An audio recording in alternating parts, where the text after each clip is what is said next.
Boy, I'm tired as. Yo, we're live. Aaron's just trying to do some things over here. What's So really good, yeah, y'all? I'm trying to I'll pull up the do it. stream so I can get to your comments. First off, welcome. I am Well, so tired, but I'm so happy we're here. Usually, Toaston's about like a minute ahead of me, so I see them lining up for the anthem. But first off, welcome. If you're here, welcome. If you were looking for the game, you're in the wrong place. You have to go to Paramount Plus and watch the game. This is a watch along. I am Aaron West. My boy Tosin McKinde, Nigerian Scams, is in the building. We're so happy to have y'all. So excited. Sorry, let me get back to getting into the chat so I can kick it with y'all. Twitch.tv. That is the website. Slash. What is it? CBS Sports. Is that our website? yes, sir. I believe it recently changed because like we confused everyone by sending out the Yeah, wrong link. yeah. If anybody's wondering why I'm wearing this Venetia jersey, is because I had to one up Aaron. That's I gotta show up my boy. That's my homie, but I have to show him up. So I had to do it. All right. Well, if you're one up, and then I have to tell you the reason I didn't wear the one he's wearing is because I have the one that Busio wore in his intro video, but I'm introducing it in studio soonly. We got a You piece coming around Venezia very soon. I listen. I wasn't trying to start warming up in, but if we're doing this, we can do this. yeah, we're already throwing the grenades in the beginning. Cal Schmid is in the building. I'm in the chat, y'all. I'm in the chat. Um, Socrates, like if it's like at all related to the Brazilian footballer Socrates, that's a very fire name. Good evening, Yes, Socrates. if y'all are wondering what I'm staring at right now, I'm sorry. I'm trying to load up the other games on my second screen. I was I have watching three. today Brazil, and there was much Yeah, violence going on and much chaos, and it was also beautiful. That's what I yeah. love. I Uh, I got SA Bickle 10. They need to get those Venezia shirts back in stock ASAP. Okay, so little preview for you guys. I was just in Venice. Let me get my camera straight. I was just in Venice shooting with Venezia. Uh, very, very cool people there. Very cool what they got going on. They don't have any shirts for you right now. Like they're so sold out. It's kind of crazy. yes. The like the I had world exploded when they saw those shirts, and everybody wanted them, and most of you did not get them. For that, I did. I'm not really sorry. Oh, headphones. Yo, my hair is getting so long. They're like, and it's like Yeah, I have to start making decisions about it. Like, do I cut it in yeah. the front? Do I start to just always move it to the back? Um, what's going on? One True Star, Crypto Stud. What's really good? Matt Turner with the singing voice. Yo, I gotta say before we start, Mo Adu, Yes, Clint Dempsey, Charlie Davies, I love Joe it so Gabriel, much. and I Kate love it. are the What a people together. what a studio show. Like what a Yes. collection of incredible human beings. What a studio show. What a collection of footballing knowledge, careers, But personalities. Like, but oh but the man. most important thing is they did real mentor hours they on air, and I felt this is Whoa, whoa, this is whoa, exactly whoa, where I need whoa. to be. We can't leave out Kate Abdo No, with the Fendi drip, like coming through first strong as first always. As and always. foremost, Kate Abdo is one of the best dressed people in On sports. walking Period. the planet, yes. Yeah. She just casually wears Fendi like just all the time. Like I'm clipping studio clips. I'm just like, oh, she's casually wearing Fendi. That's nice. It's really nice. Hey, hold on a second. I do want to shout out real quick El Salvador. They have had a couple like very, very fire shirts in the last couple years. I've got one chilling in my basement. And actually, I think the dude is it the one he just popped up? I don't know. It's white and I believe it has stars on it. I'm not 100% sure. Don't quote me on that, but I remember it being very fire. And I was like, very often, like when we move, I like I just accrue too many clothes in general, so I will like recycle them. I'll give them to friends, give them to family, things like that. So I was like doing my regular perusal of my jersey collection and my just everything, and I saw that El Salvador shirt, and I was like, should I give it up? No, no, can't do it. Shout out I El got a new Salvador. Shout out Los Salvadoreños. Uh, yeah. I Also, someone shout asked out for a to score Common Gold. prediction. Scott, score prediction. Okay, first off, this is going to be a very, very CONCACAF game. I think more than a few people are going to get kicked very hard. If I had to pinpoint where they get kicked, in the shin to neck area, like from anywhere from the ankle to the neck, people are getting kicked tonight. I predict chaos. I think 3-1 to the U.S.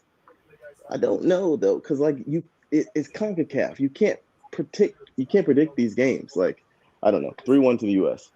One true czar asks if y'all are watching along, are you gonna put up a timestamp for where y'all at?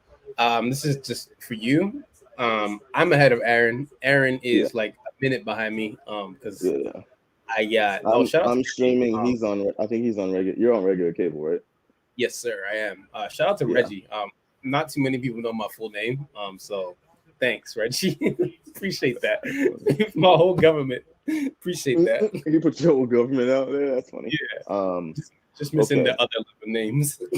I want to shout out Non-Factor KZ for the nice compliment. I love your tweets with your daughter. I have twins around the same age, really enjoying the dad bod. Thank you. I appreciate that. I've gone full like dad Twitter, dad posting. So I appreciate you who do appreciate it, because I just tweeted about my life, and now my life is being a dad. Real dad hours in the chat. Can I get an amen? The game started, by the way, Aaron. I know you're a little bit behind, but the game started. Still behind, yeah. Yo, how tall is El Salvador's goalkeeper? Let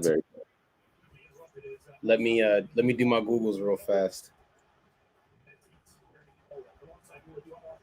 I gotta tell you, I'm still seeing like Matt Turner. Okay, we got kickoff. This stadium is giving me everything. I love this stadium. It's so violent. I love it. There's a lot of blue in that stadium, and I'm really loving that. I'm not gonna lie. Wait, I just missed the name. Was it Cuscatlan? Estadio Cuscatlan. Someone tell me in the chat what it's called. I don't want to look it up right now. But yeah, it looks fantastic in there. Aaron, the goalie's barely 6 foot tall. Okay, yeah, that is what it appeared to me. Yeah, like 5'10".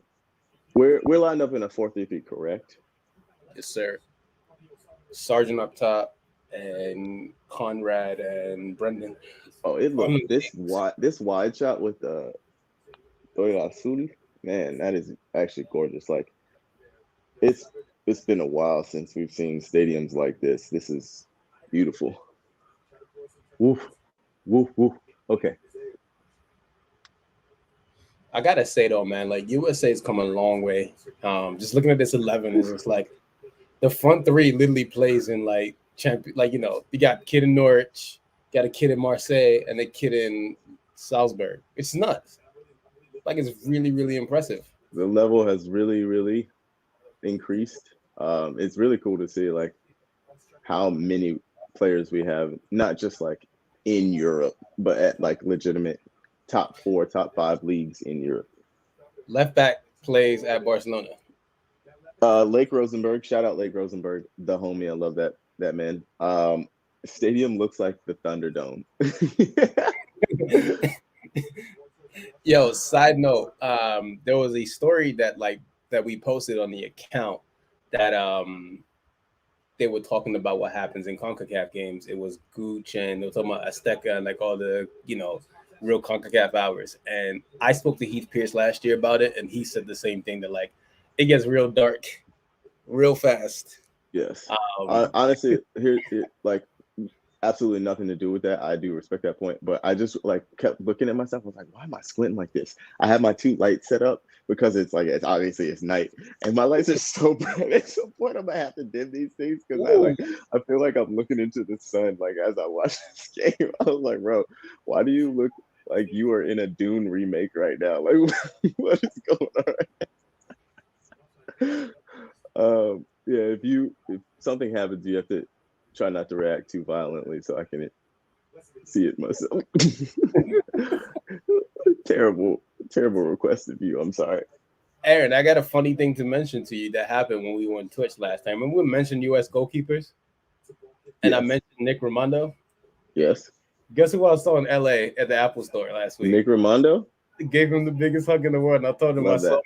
Love that. Yeah. True Nick Raimondo hours. Yeah, and then and I saw him at the event that I went to later on that night, and they gave me a hug, and they was like, "What the hell is Nick Romano give you a hug?" I was like, "That's my guy now. Nick Romando's my guy." That's the homie. What do you mean? What are you talking about? Yeah. Like we're family now. I don't know. Yeah.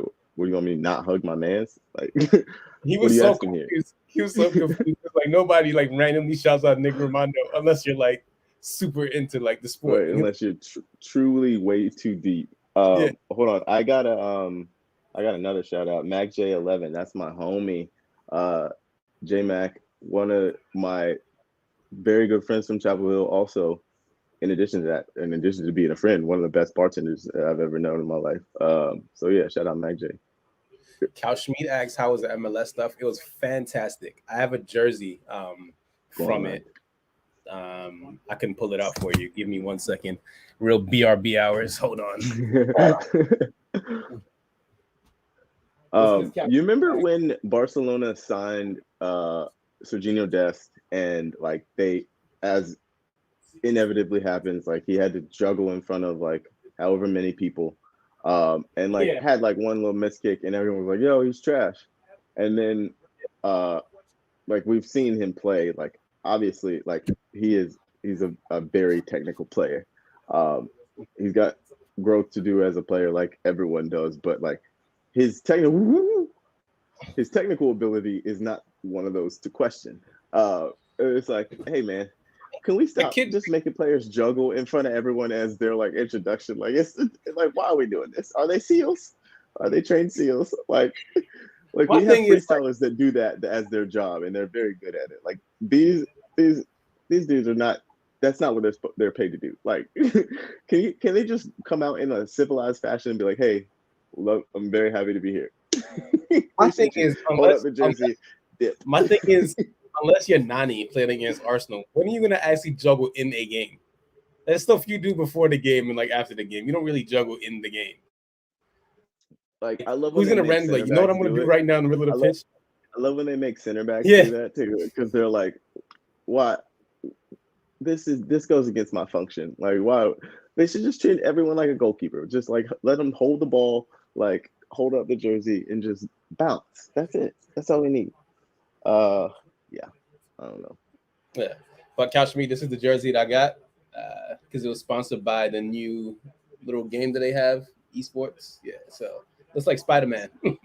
Gave me a Spider-Man kit, but it's cool. It's really cool.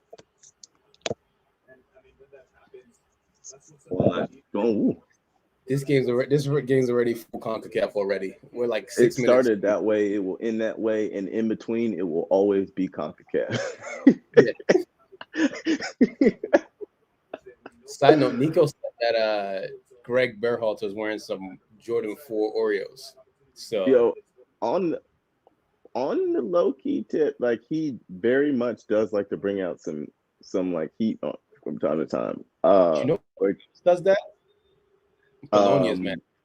Well, I was just about to say, it's not Sinisa Mihailovic. It's It is. What is his name? Is it Mihailovic? Yeah. What's his name again? And he wears that hat. No, it's not Mihailovic. It's I know. It's Sinisa. Yeah. Yeah, the free kick taker. Yeah. Yeah. So like, yo, he's like literally one game he was wearing. Yeah, this picture. He was wearing fragments the other day, bro. Is it? Let me see. Can you see it? Yes. Like my guy's wearing off-whites. Like why? Yeah, he's wearing off-white Jordans. Like the other day, he was wearing like Travis Scott fragment Jordans, like the lows. Like why? For what reason are you this drippy? Like what? I feel like Cardi B. Like what's the reason? Why are you so dripped out right now on the sidelines, just walking around with all this heat on your feet? Like he wants to be PJ Tucker so bad, and I respect it. I truly respect it. Like I'm only mad because I can't get a hold of those sneakers. The game is ruined. To be honest, like the game, I really stopped. I was gonna say I stopped copping sneakers, but I just copped sneakers for my birthday. But it was only because of my birthday. I'm out the game, kind of. Mac J. Conrad is built for the shithousery from his brief spell in Marseille. My goodness, like. Hey, let's talk about that fight real fast. Can we talk about that fight? Can we talk about it real fast? Bro, what? people. Ooh, One of the funniest things I remember from that fight is like one of the Marseille coaches like saw a fan and got his licking and like walked back. Like he like bro, he had been preparing for that moment his his whole life. entire life. He walked up so calmly, jawed him, backed away just to make sure nobody was like following him. He was like, "All right, I did my job." Like, My bro, thing is though, it's like their coach, right? He coached Chile at their peak. Like he's like a 5'5", like just Argentinian who loves to fight. Like yeah, Sampaoli every he he loves. loves the violence. He lives for the violence. Like he foments the violence. He wants it because that is what he thrives on. Is like anybody who gets Alexis Sanchez, Gary Medel, and Arturo Vidal to behave is also like something's wrong with them. Okay, you and also you said to behave because I was going to include the fact that you had to throw in Eduardo Vargas. Yes. So, but he was not behaving. So that you didn't leave him out for no reason. That man was never ever behaving, ever. Ever. Uh, And so oh now they my have goodness. Diego Costa, Jara, and Hulk on the same team. God. Like who lets that happen in Brazil? Sick. Crazy people, crazy, sickos, Hulk, sickos.gif. I like. Hulk. I'm not gonna lie to you. I can't. At halftime, I'm probably gonna have to get up and adjust my light because this is killing me, bro. I'm like looking into the sun right now.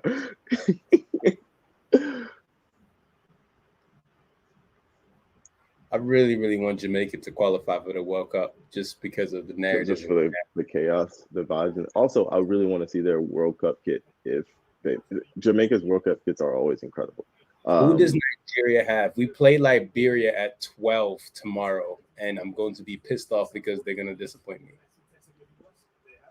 Aaron, Ethan is asking you a question. Aaron, when is the podcast starting? Hopefully soon. We're working on those details. I was gonna say as we speak. That would be a lie because I'm on this live stream and I'm not working on those details right now. But hopefully very soon. Tyler Adams has gotten himself in like 2 or 3 little scraps already, and I love it. I love it. I love it. Like every single team just needs at least 1 or 2 irritants, like people who will let you know. Usually they're a center man. Will let you know that, like, hey, if you touch a Gio Reyna, if you touch a Josh Sargent tonight, if you touch a Conrad De La Fuente, I'm gonna let you know that you probably shouldn't do that again, and I'm gonna let you know that with violence. You need a couple people who love to debate physically. And Tyler Adams has that gene, and I love that about him.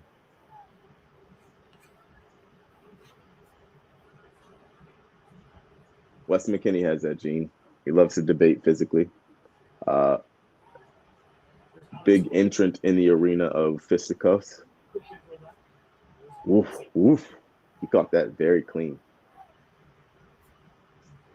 Tosa, are you frozen or are you just not moving? Nah, I'm just reading something. Sorry. I was reading something. I got like super, super distracted for a second. All I saw was you just like, I was like, oh man, I think I'm talking to myself. I think he's frozen. No. I was reading something. I've at least seen so many players go down like the last like 12 minutes. Jesus. Tyler's reaction to like the group was so pure. My goodness. Yo, that was not good. I don't think he's concussed because he's clearly just yelling in anger, but that didn't look good.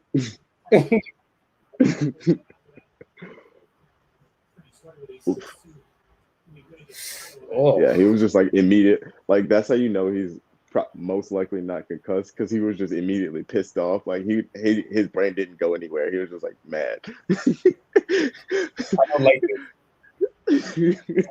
Like, stop it. Like just immediately pissed off. Like who can I kick? I think one of my favorite things about international football is just seeing the random pitches. Like we're used to, obviously, you're Arsenal fan, United fan. We're used to like the quality pitches at Emirates and United at Old Trafford. The carpet. The carpet. But then when we come to like CONCACAF, like when I watch Nigeria, I'm looking at a pitch with divots in it. Like it's just pure divots. Different. It's different. Yeah. It's like, and that's like when you just mentioned it, when you talk to Heath about it, when you talk to like Clint Dempsey, when you talk to Charlie about like playing in those games, like that's one of the big things. It's like it's like nothing's handed to you. Like you come from playing in Europe where like they roll the ball out on the carpet, like referees are calling it tight in general, like it relatively like even, and at least try to unless you're every league ever, but like the standard of refereeing at least is higher than in CONCACAF. And in CONCACAF, you get there and it's the rough of a golf course, and the referees lose their whistles for a while on end and are embarrassed to say anything about it. They just pretend like they weren't fouls. They just lost their whistle for a little while. That's the issue. They were just very absent-minded, lost their whistles. It happens in CONCACAF. I got the Mexico game on my second screen, and what I was mentioning about the pitches, one Jamaican player slipped on a divot and then got his ankle stepped on as the play was landing down. So they got the stretcher out, and like I was saying, these pitches, it's not good, Bob. Not great, Bob. Not great, Bob. Oh man, couch me. Tyler Adams got to be the most annoying player to play against. Yes, every time I watch him play, I think about like I put myself in the boots of the opposing midfielder. Like he would be so annoying. He runs forever. He buzzes everywhere. Like he closes down very quickly. There's a bug in here. I have to get it. He closes everything down so quickly, and like he also he's box to box usually for about 98 minutes. Like it's very annoying. Yeah. Lala Coco asked what channels on cable. It's CBS Sports Network if you have cable. If you're streaming, it's Paramount Plus. Ethan asks, do you think Josie Altidore will make the team one more time? So Josie's my guy. Shout out to Josie Altidore. Humble brag. He follows me on Twitter, but I don't think Josie Altidore is going to make the national team anymore. I think that generation of Josie and Michael Bradley, like those guys are done. That era is gone. Josie did really well. So, no more Josie, no more Michael Bradley. None of those guys. They're all kind of done. So, unfortunately. Ooh, what a tackle. Sorry. I'm just thinking about, I agree with you. I think like Josie Altidore had a fantastic run. I think he served his time, but I mean, unless like I never write anyone off unless he has like a big resurgence of form, like I could see it somehow, but probably not. But I was just Tyler Adams stepping in the midfield, like winning balls. He's literally like he covers so much ground. I think the biggest thing for him right now in his career is like he's such a good player, is just staying healthy and playing like multiple, like not missing games. Tyler definitely gets a few injuries here and there, and it sucks because his career is so stop and start. But like you see his quality. I mean, the kid scored every time he gets a good run of like games. He looks great. He just has to stay healthy. Yeah. I mean, I'm a big fan of these U.S. players, man. A lot of these dudes are fun, man. Like they got a lot of personality too. Spoken to a few of them. They're really good kids too, like Kellen Acosta. That's my guy. Real menswear I was with him. But yeah, these guys are cool, man. Like these kids are doing it, man. Like I think one of the things that impresses me the most is like they're 16, 17, 15 sometimes, like going overseas and just saying, you know what, I'm leaving everything behind to go to this random country. Like you got Brendan Aronson going to Austria at like 18. So it's impressive because I going from New Jersey, Philly to Austria is not easy. Gotta tell you, it's not the easiest thing in the world to do. the one thing the air is damn sure cleaner over and over. Yo, when I went to Salzburg, I watched Liverpool and Salzburg play, and we touched down in Austria, and like the air like almost hurt my lungs. It was like so pure and like cold and fresh. I was like, yo, hold on, hold on. The way that my lungs are set up is like, look, you need to relax first off. Like it's kind of rude the way that you just assaulted me with the purity and the freshness. And then Yeah. like once you like settle in and realize that this is what air is supposed to smell like, it's like, dang, that's crazy. That's Let me get one of those y'all in just America. y'all just be like walking around smelling this all the time. Like That's what that has to add at least 8.5 years to your life, just like regularly smelling air that fresh. It has to.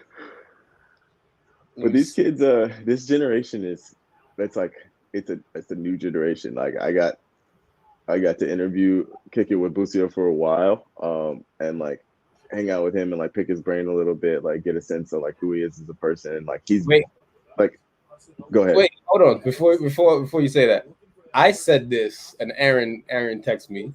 I met Busio February 2020 at an MLS event, and I spoke to him and asked him one question. I straight up told him, I said, "You're going pro." I was like, "You're going to like the top 5 league in the next 2 years," and he looked at me like I was crazy. Aaron, what did you say when you text me? And tell them because I'm not going crazy. I literally like I was like it's exactly the same. Like I started talking to the kid. I was like, I see why he is going to continue to be a good pro. Yeah, I can see why he is the player he is. Like he's just like first off, he's like very calm. Uh, Before that, he's a North Carolina kid. So shout out North Carolina, everybody, all my North Carolina people in the chat. You know what it is, gang gang. Shout out PD. I'm not taking my shirt off. We don't need to do that tonight. But like the kid is he's very, and I don't even want to call him a kid. Like he's been a pro for like 5 years, pro for so long. Like he knows who he is. He knows like who he is as a footballer. He knows where he wants to go. He knows what he has to do to get to where he wants to go. And like he has like a good attitude about the whole thing. He's like very cool. He's very respectful. Like he's just chill. We had a really good conversation. It's like a soccer conversation, a life conversation. Yeah, it was like he's going. I think he's going far as both a footballer and as a person. So I like shout out to him, man. Yeah. We got some questions. Ben asks, "Is Pulisic going to be part of the U.S. men's national team?" Yeah, he's in Nashville with Zach Steffen. So yeah. James Galla asked me, as a Man United fan, what are your thoughts on Donnie Van de Beek not getting game time? I mean, he's Dutch. He's pretty smart. He should be able to play a 6. No offense to Fred, but Fred plays, so I don't see why Donnie shouldn't play. But I'm not Ole Gunnar Solskjaer or Michael Carrick or Mike Phelan or any of those guys, so I don't know. But I'd play him. So, yeah. You got a question, Aaron, from Brad. Brad West, what do you think of McKinney since you watch him more than most of us? I think he is a very good player. I think he is okay. So if Juventus are going to be a Champions League contender, then I don't know if he's their first 11 midfielder. I think where Juve is right now as a team, he's very much a first team midfielder. And I think that he has a lot of potential and a lot to grow. I think he can be a lot more tidy in possession. I think in a both attacking and defending sense, he has to work on his timing. But Hold on like 1 second. he's young and has so much potential to grow, continue to grow, because he's already a fantastic player. So as like you don't, sorry, go ahead. No, as you said, timing. I'm obviously ahead of you. You'll see it. He had a great interception. Bro, it's like he reads the game really well. It's just it's like an 8 out of 10 thing now, but to be like a top class midfielder, it has to be a 10 out of 10 thing, or like a 9.5 out of 10 thing. And like his instincts are fantastic. Like his understanding, not just instincts, like both his instincts and his actual understanding of the game, like how to run the tempo of the game are very good, but like he has to continue to get better because center midfield is it's the most important position on the field. Like there's no room for error. They said again, like I just said, they just said Fred Shade. It's not Fred Shade. I think Fred is a good player. I saw him this summer with Casemiro, and he looked like a whole new player because like he doesn't have to be, focusing. He doesn't have to be a player he's not. So, yeah. Fred is useful if you can use Fred as like a midfielder to run into space and attack the box late and like run around and cause damage, but not if Fred is the one you expect to destroy, if Fred is the one you expect to dictate possession, if Fred is the one to cover for Paul. This United team is going to be such a headache, man. Like with Cristiano here now, like whatever, man.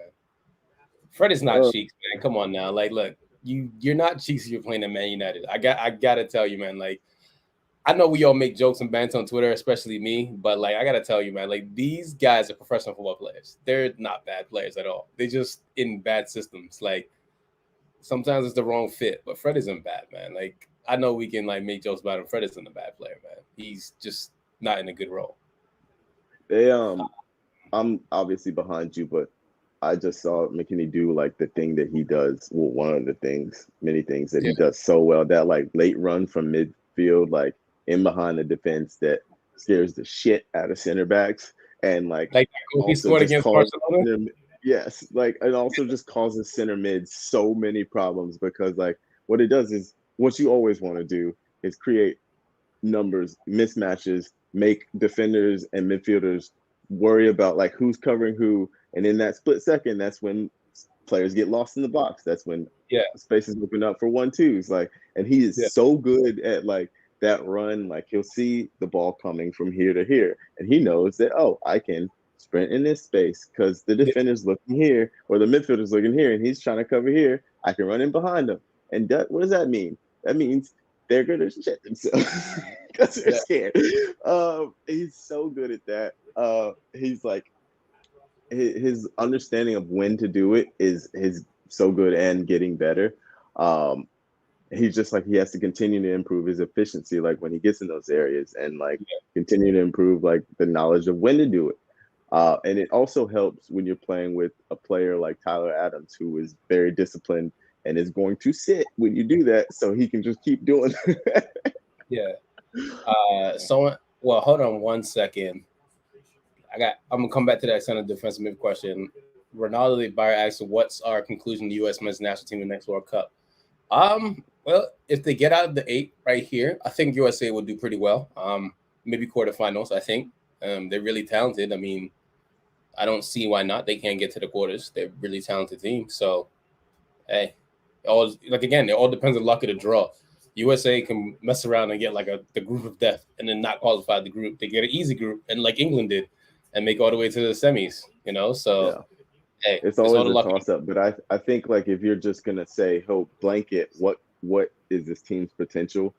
I would say if everything goes right in the way that it looks to be progressing, they seem to be about like around a 16 team. Like that seems to be about like that. Hey, we would feel good about this. We would have a good showing. We'd make it to around a 16 like just blanket. Like if you get like a decent group, obviously anything can happen. We know that, but I think that's what it feels like to me going into this next World Cup. Like it seems about like a good round of 16 at like caliber team. Someone asked what defensive midfielders United signed in January. Brad is right. Anybody. But I love Tuchemani for Monaco. That is a really, really sick kid. Tuchemani. Ridiculous. Watching him run around for France and dictate stuff. Ooh, my goodness, Serge. I love Tuchemani. One of the problems with me though, I watch too much football. Like I legitimately watch like all the leagues, and like I know way too many players I shouldn't know. So that's an issue that I need to like relax. It's not watch so much football, but yeah, I really love Tuchemani. I actually really like Scott McTominay, not as a defensive midfielder, but as a box-to-box player. Like he's actually like really, really good. Scott McTominay does the same things that Aaron was mentioning that Tyler Adams does, like really disciplined. He's a nightmare because he doesn't stop running. Like you need those players who literally just like, why are you running at me all day? Like it's like the 90th minute. Why are you still running? type of thing. So yeah, this game is really sloppy though. Like there's no tempo. It's just straight violence, like we knew it was gonna be. Just It's violent. just pure chaos, man. There's no rhythm at all. Like No, it just none. the nature of these games is not conducive to any kind of rhythm at all. Both like this, what's at stake, um, the circumstances here. Like people have like they barely played together. Yeah, Any of these teams, like, and then you look at the pitch, like even if it wasn't going to be chaos anyway, like you try to play the ball around on the ground and it's just gonna pop up and you're gonna kick it and someone's gonna kick you and then the chaos starts all over again. Eric, I have a question for you. Where is Jenny? Jenny's actually at this game. She Yeah, isn't. she's reporting sideline, right? Yeah, she's on the sideline. So if you're wondering where Jenny is, she's on the sideline, literally. So, yeah. Uh, She did a Jenny just did a piece with the Roll Down Brothers. So yeah, she's out here working, man. Jenny's doing the thing. So shout out to Jenny Chu. my Um, apologies. My apologies for the yawns. I'm like halfway stuck between Italy time and our time, and it's late, just even for normal time for me. yeah. Usually you're asleep by now because it's real dad What hours. time is it? No, 10:30. I would be going to sleep in probably about an hour, but Yeah. I wouldn't be talking. I would be sitting in the dark. Would y'all bring Josie to a Qatar to avoid a scenario where we brought Green instead of Donovan, or do you think DK Sargent could do the business up top? I mean, the World Cup is November 2022. We're in September 2021. Um, I don't know what's gonna happen. USA could just randomly find a striker within those years. Within that year. Personally, again, like I said, Josie's my guy, but I wouldn't bring Josie. Just because you kind of have your. I think everyone can kind of tell who's gonna be in the 23. By now. So yeah, Yeah. like Ricardo Also, Pepi, like yeah, it's one of those things where we can talk about like, oh, would you bring this guy? But the evidence is in the squads that are being picked. Like if a player hasn't been in any of these squads in the last few months, like for a while, the likelihood of them just randomly being selected out of the blue, unless like it would have to be like he scores like a few hat tricks or like he just goes on a crazy goal scoring tear, and then it's like, okay, why is he not in the squad? It would have to be like that sort of situation.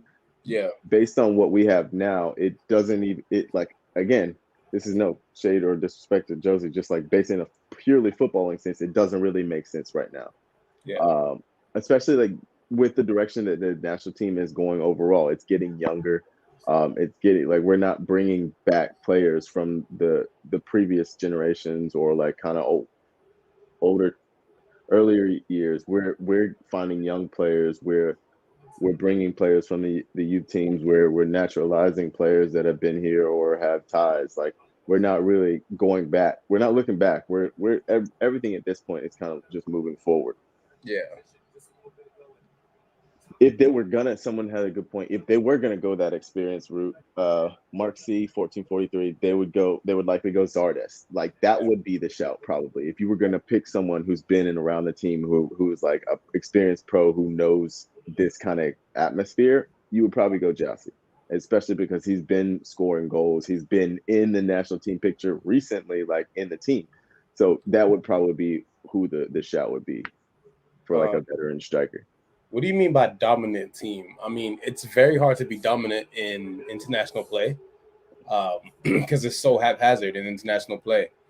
Like, look at Italy, for example. Like, this is, when I watch the Italian national team, I'm shocked at how like Italy plays. Like, an Aaron can tell you, like, we've been watching Italian football for a very long time. This is the most anti-Italian I've ever seen in my life, like ever in It's my in everything about it too, because yeah. they're like embracing youth, they're embracing proactive, like positive. Like if we score one goal, if we score one goal, we want to score two, we want to score three, like we want to score four. It's not like we score one, maybe we score two, and then we shut it up.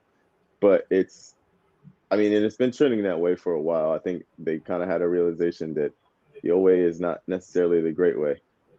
Um, Yeah. Our producer just said, "Yo, check out the guys at the riot shields, like right." 2 feet away from the flag. That's what it is in some of these games. And look at Matt Turner's goal area. It looks like an actual it looked like the entrance to a farm, I believe. This looks like this is like where they play in the longest yard. Lake Rosenberg. Wise man once said, "Spaceships don't have rear view mirrors." It's true. Yeah. Those are the esteemed gentlemen from Out of the Cast. Yeah. Am I low key mad that Memphis is thriving at Barcelona? Absolutely not. I have Jadon Sancho on my team. I am not mad at all. I'm happy for Memphis. I'm actually like super happy he found himself. I think with football, it's hard to find a place to call home. So I'm glad he found somewhere where he can be. So yeah. Would USA be better in Europe? Would USA be better in Europe with better fields than cage match CONCACAF? I think the thing about playing in Europe with better fields is that you have to play against European teams. And traditionally, we haven't done so well with that overall, traditionally. And I think currently they tend to be better than us. And so I think the answer to that would be no. I don't think we would do better than we would do in CONCACAF. We already struggle in CONCACAF, and it's not just because of the fields. Like we are improving. We are much improved, but we have a long way to go. And I don't think I would wish us playing on a regular, qualifying out of Europe on a regular basis. I don't. That would not be my wish at all. I'm not gonna lie to you, because I don't think. I think we would have some years where we wouldn't go to the World Cup. I'm gonna be 100% blunt. I gotta tell y'all this: the 3 things that I love the most when just qualifying is South America, at CONCACAF, and AFCON. Because all 3 of those are literally the same thing, just in different languages with just different violence. The same violence, just different violence. That's really what it is. It's just like the spices in the violence, the violent stew are mildly different when you change continents. That's it. It's just like whatever the natural brewing violence is, it's just a little bit different. I was watching a Senegal the other day. One of the players tried to drop his shoulder. I think the player plays in the Premier League. I think it was Mane who did it. And the Togolese defender looked at him and said, "I would literally slap you." Effectively, that's what he looked at like. "I'm not falling for your shoulder drop. I'm going to slap you." And I'm not doing it. And that's the thing I love the most about AFCON is like you have these superstars and the players literally don't give a damn. Like they play at the local league back home. Right, like my family is in the stands. I'm not letting you do this to me. Like you will not embarrass me. Like my cousin is selling water outside the stadium. I'm doing this for him. I'm doing this for him.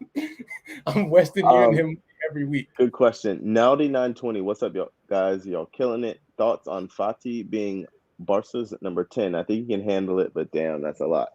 I think it's a really interesting move. Like I do think he can handle it. I think it's like the club placing a lot of faith in him as a like that is a massive step. It's a massive responsibility. Like not the 10 shirt just in general at any big club is a massive responsibility, but you're inheriting the 10 shirt from Messi. If I'm pretty sure if La Liga's rules allowed it, they would have retired his shirt. But I mean, a lot of shirts would have been retired by now in La Liga. But I think he can handle it. I think he has the mentality. I think from what we've seen when he is like he has obviously staying healthy is number one, but I think he has the mentality to be a great player. He obviously has the ability. Like this kid is a baller beyond all belief. I think he can be a great. It's just like he's so young. So it's like what just turned 18. I think so. Like it's crazy to me because it feels like he's been around for so long. But I think he just recently turned 18. He just turned 18, I think. It's he's about to turn 19 in October, Halloween. Okay, so yes, he's got a month before he's 19. So it's like it's I think it's a massive gesture from the club. They need like some sort. They need it. I mean, it's also universally well received in a moment Yeah. where they needed some good news. So Yeah. I think that Also, was like, probably also very much played into it. like I think it could also be worse. They could have given Coutinho number 10, so it always could be worse. Speaking of Barcelona, Serginho Dest obviously in that team right now, but Conrad De La Fuente was they let him go for Barca got a deal and a half, I think. Yep. I think it was only around 4 million. But when you watch his ability with the ball at his feet, like it's like mesmerizing. He like his center of gravity is so low. She has like that like very like Barcelona way of dribbling that's like very like shifty and like smooth and like it's literally mesmerizing. And he's like so direct once he gets the ball at his feet. He's like terrifying to defend, honestly. Like I wouldn't want to see him We one got a on one. transfer question, Aaron, about who's the best transfer this window. Number 4. Well, I'll let the Greater Manchester Police handle that transfer. I'm not answering that one. That's for the Greater Manchester Police to answer. But who do Wow. I think is the best transfer this window? Hmm. I don't even know if I have an answer for that. Like I honestly I was going through hell in the airport and during the like close of the transfer window, and I can't even like think about like what happened in this transfer window. Saul went to Chelsea. Griezmann went back to Atleti. Obviously, Ronaldo to United. Messi to PSG. I mean, honestly, I think it has to be Messi to PSG just because of like the the clout that it gave PSG, I think. Mm-hmm. Like, not only did they hold on to Messi, I mean, they signed Messi, they like just basically stood firm in Real Madrid's face and said, "Hey, you're not gonna bully us. We are the big dogs now." Like, I Yep. don't know if y'all know, but we got money and we don't need your money. That's kind of what they did this transfer window, and Take like your little signing 200 Messi, million and go. right? Like, what is that to me? Like, that's in my other pants. Like, I'm fine. Yeah. I think like this was the craziest transfer window of all time. Like I don't think there's like a debate. Like it's the craziest transfer window of all time. But signing Messi was like such a statement of like number one, like the like changing of the guard. It's like wow, But it wasn't just Messi Barcelona that they is in got. trouble. But It's like getting Sergio they Ramos, signed getting so yeah, like getting that was like the like statement like hey we are really last. here now like I actually, and yeah. yeah I think it has to be Messi. I think no. I think PSG's best signing wasn't Messi or any of those guys. I think it was Nuno Mendes. I think Nuno Mendes might have been their best signing. And I know everyone's gonna be like, look at me like, oh, you're so like, what kind of? First of all, Nuno Mendes is a talent and a half. That kid is ridiculous. I'm so glad that Man City don't have that kid. But Nuno Mendes is gonna help them so much attacking wise, and gonna give them a different dimension. Do I think Mbappe will go to Real Madrid? Well, he didn't learn Spanish for no reason. I got to tell you that much. He learned There's a Spanish like and called trash to Jordi Alba for no reason. I'll tell you that much. Oh, Hakimi was a very good I signing. like Yes. I always bring up the fact that like he had Cristiano posters all over his wall like as a kid, and people are always like, yeah, but Cristiano played for a bunch of teams. Like all the posters of Cristiano he had on his wall were Madrid posters. They weren't like from United like a Portugal shirt or like an old Sporting. No, they're all in the Merengue kit. Like they're all in Real Madrid. He's always like talked about like is literally he's been talked about wanting to go there for a long, long time. It's not Yep. a matter of like will he in my mind. It's just like when. Like, is it does he have a brief stop off in England because Real Madrid can't pony up the money in the next year or so? Does he stop off?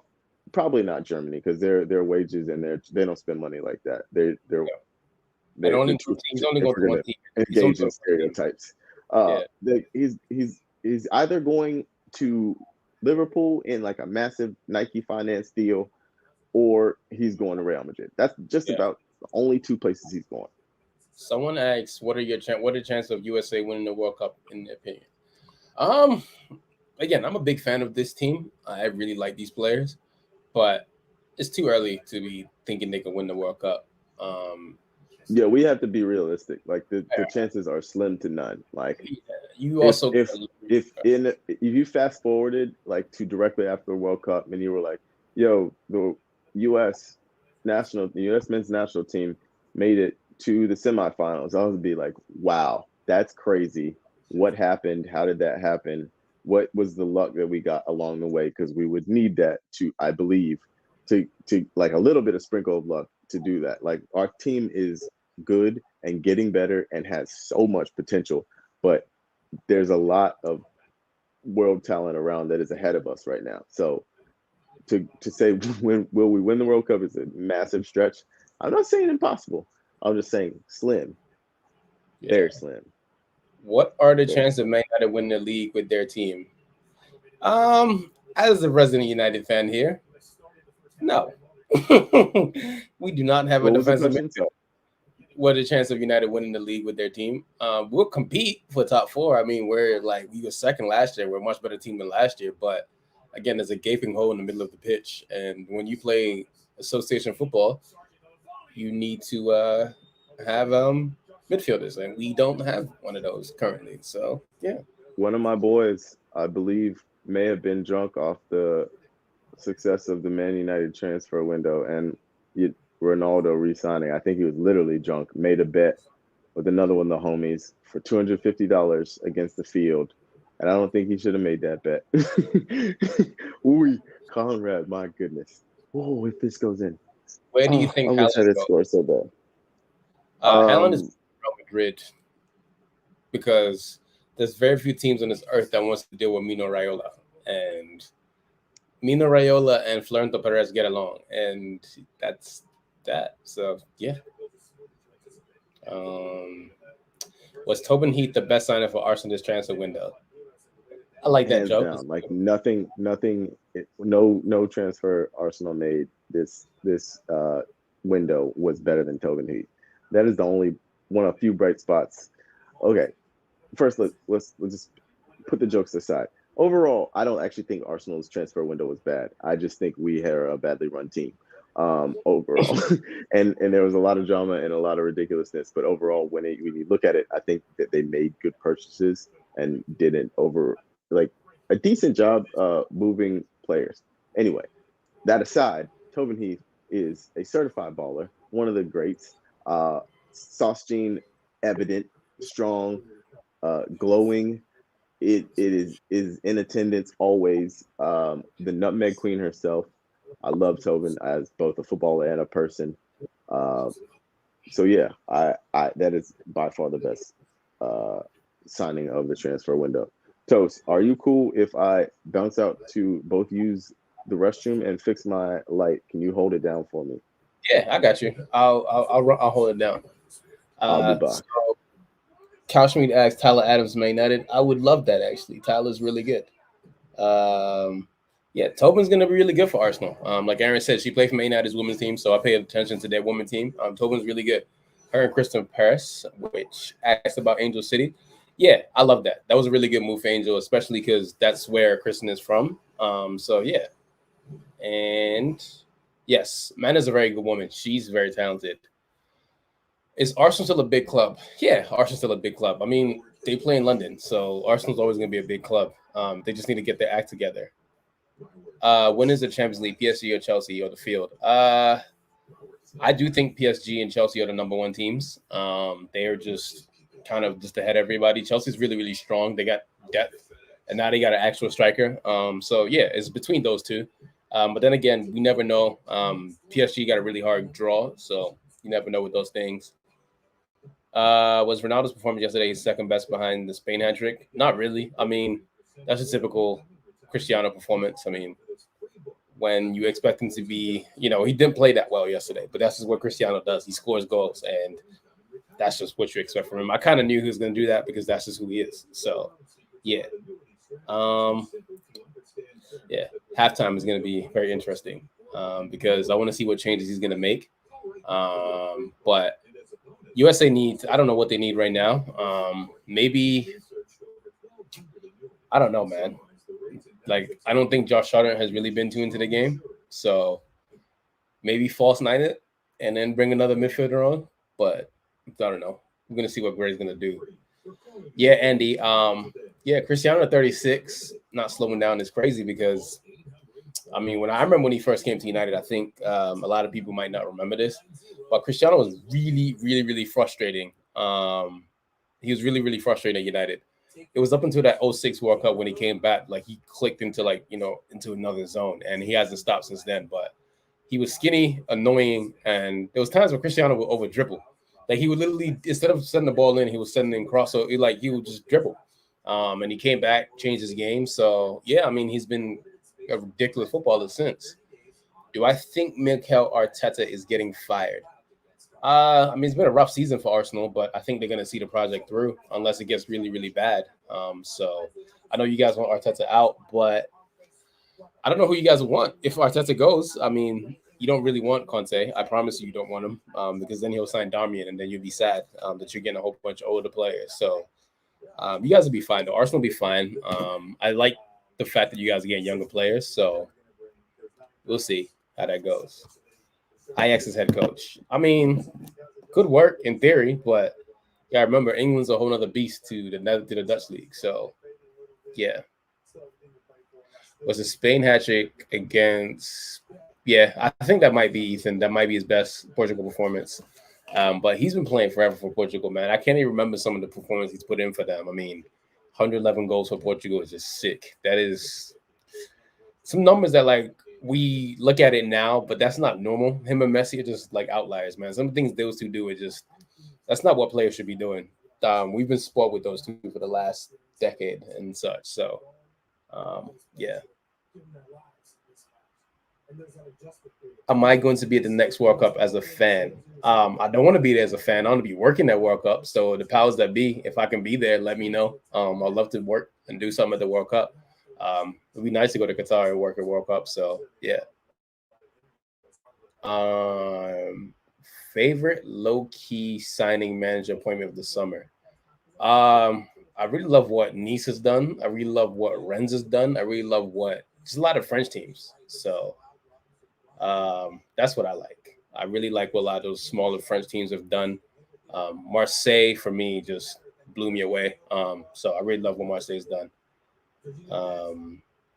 Couch me. Yeah, I really hope I'm working the World Cup in America in 2026. I mean, that is the goal for sure. I don't really hide that. The fact that I want to work a World Cup in Toronto, I mean in Canada, Mexico, and America. So that's a big time goal is to really like be working a World Cup in America. That's it.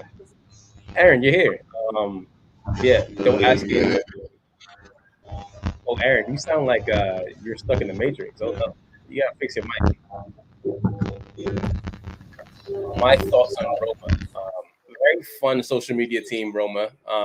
They play really good ball, but again, I've been hurt by Mourinho before, so I don't really trust Mourinho. So Mourinho, I think Mourinho honeymoon phase is one of the most sickest things in the world because you fall in love with him, and then Mourinho comes into your house and like he can't get out. And once you like realize he like doesn't put the pizza away, you get sick. So yeah, God bless. That's all I gotta say is God bless and enjoy Mourinho. How's my sound now? Is that any better? Much better. What do I think about Camavinga for Real Madrid? I think Camavinga is a very talented kid. I think a lot of people should have realized he wanted to go to Madrid earlier. He said it before, so is what it is. He had a year left in his contract. Side note, Rennes has another player who's a Nigerian.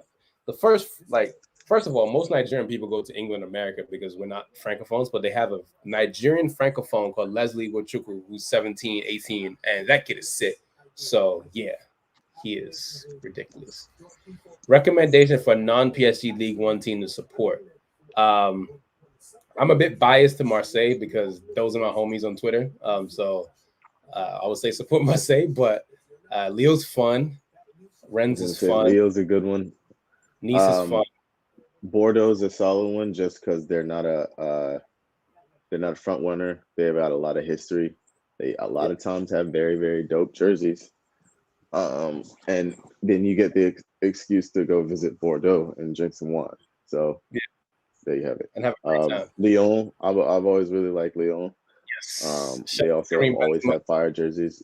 Leon, the region as well, like the city is very dope.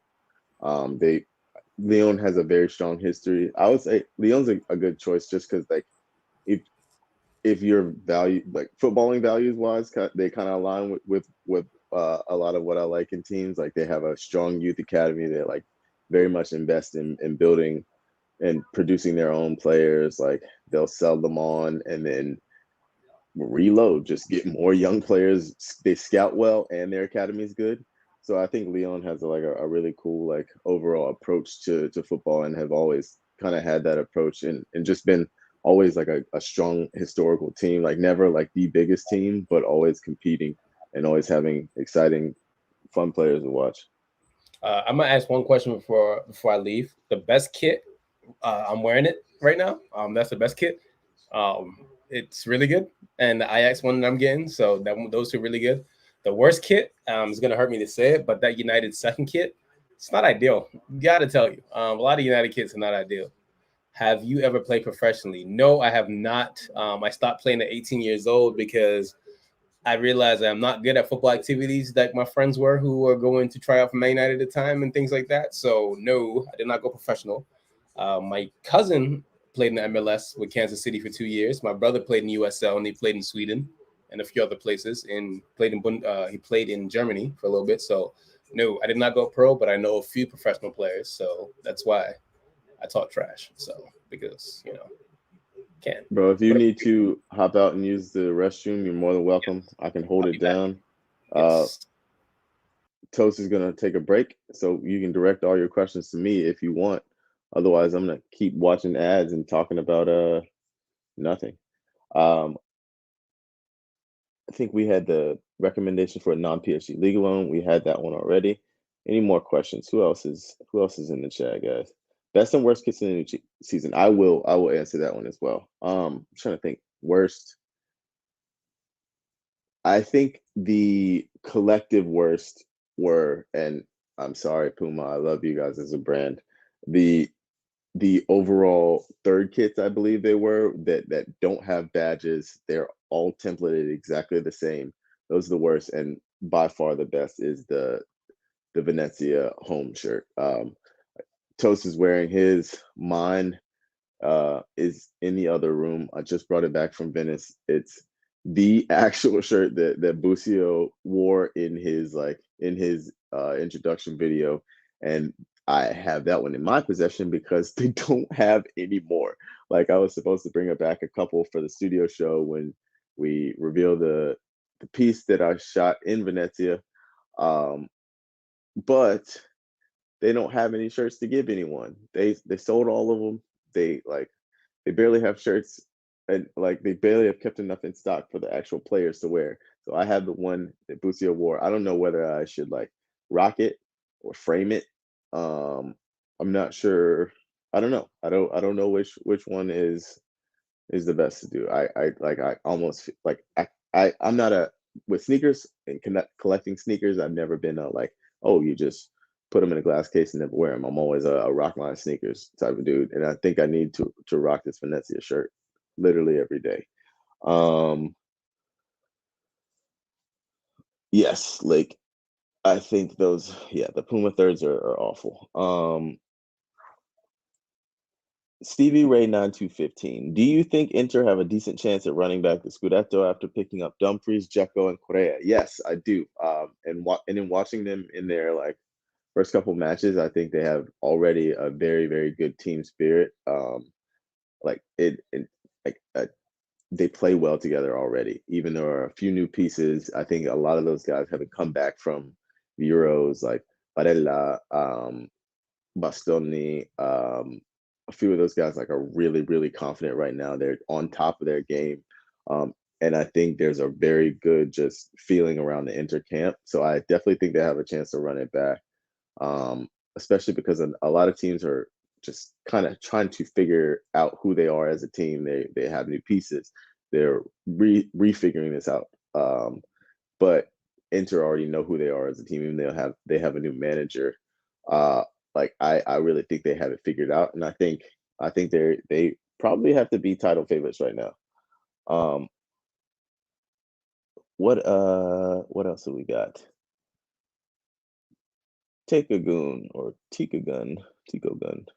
Are you a fan of the pep style of football, i.e., passing even when you get a chance to shoot from outside the box? Um, I think that is like it's a kind of a I don't want to say simplistic, like it kind of compresses the game a little too much eh, to like put it in a box. I love possession style football. I love to watch players knock the ball around. But I also enjoy direct football. I think that there's a situation for everything. There's a time and place for everything. I like to watch teams that keep the ball, but I don't like the teams that keep the ball for no reason. I like teams that keep the ball and move it around to find openings and to when they find those openings to then press their advantage to work the ball into the box to get shots. I don't love teams that refuse to shoot from outside the area. So I guess like to answer their question, I I don't know. I yes, no. I don't love pure possession football. I like possession with intent. Which managers, Nigel Boy, which managers slash systems killed the number 10 position in football? Um, I think the system, I mean, you might want to say, if you're gonna say it, maybe Mourinho's system, kind of like I think the I don't know if you can put it on any one manager. I think the predisposition or the desire to dominate midfield and to get rid of players whose main goal or contribution to the game is solely attacking, like has kind of shifted away and like in especially in midfield areas. Like I think dominating possession and dominating the midfield area, not even and even with or without possession, has become so important that like players who don't thrive in both senses and like both keeping the ball and winning the ball back have kind of taken the back burner. Like not even taking the back burner, they're just disappearing in midfield. Um, I like it's at this point you're usually a winger, you're an out and out striker, or you're like a midfielder. A midfielder, you're not the 10 position is very not slowly, like it's almost gone.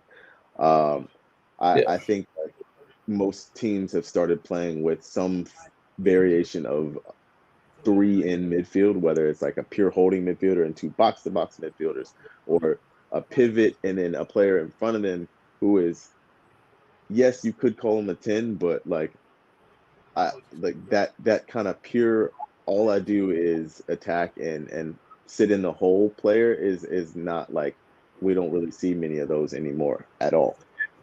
Someone asks if you could choose one current player who captains the all world, all violence next side.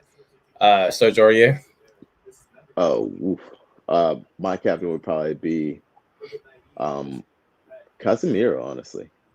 Yeah, actually, yeah. You know what, Casemiro. Yeah, yeah. That's it. Yeah, Yeah, that's the. I think That's Casemiro it. because like you want your captain to stay on the field, and I don't think there is a player more adept at like playing and riding the edge of violence to like he has nearly killed men on the field and gotten a Yo, yellow and I then don't played think on that yellow for like 70 minutes. Like I don't think I've never anybody met a player who seen a player who could play on a yellow better than Casemiro. have. I'm not sure if everybody watched the game last week where Real Madrid played. He literally 2 foot tackled the referee. Swear to And God, he he took. probably got away with it. Yeah, he did. He gave the Um referees. Yeah. a very good shot. My other shot was gonna be Pepe. I think Rudiger, Sergio Rudiger Ramos really is good shot, definitely actually. Rudiger's a very good shout. Yeah. Rudiger, Sergio Ramos has to be absolutely mentioned in this. But I think and I'm like contractually obligated to say this every time we mention Pepe. You have to remember that this man is bald by On choice. purpose, like He's Jadakiss, bald on purpose. like Jadakiss. Like